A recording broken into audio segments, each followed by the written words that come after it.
There are a few other issues I want to add to the topic of settlement of the case.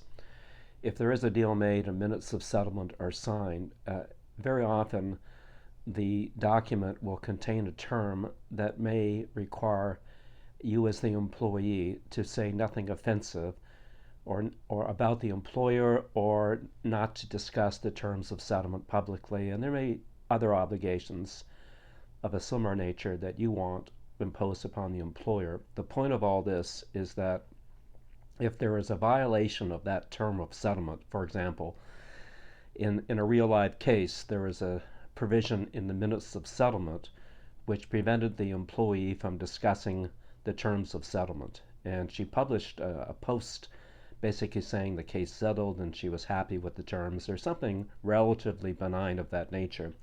In any event, the employer went back to court and succeeded in having the settlement nullified and requiring the employee to return all settlement funds to the employer. So basically, she blew the whole thing by violating the words of the minutes of settlement. So be very careful if there's a term like that in the minutes.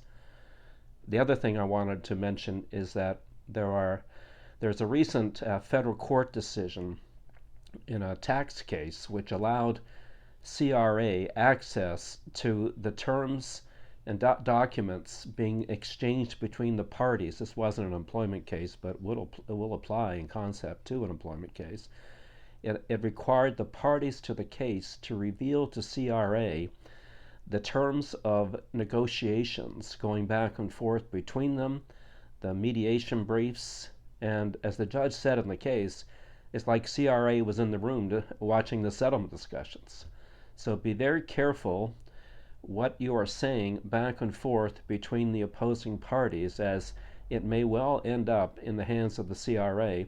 And this could also apply to any terms of communication between you and your legal counsel if the communication is in furtherance of some kind of nefarious conduct of a fraudulent nature to defraud CRA, and CIA, I guess.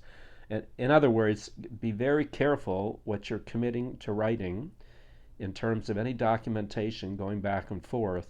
Make sure if you're allocating funds to settlement is reasonable, it's fair, and not invented.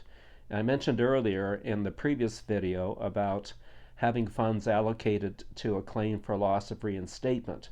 Well, that claim should be in the statement of claim or the proceedings. It shouldn't just be invented at the time of the settlement agreement. So again, heads up and be careful.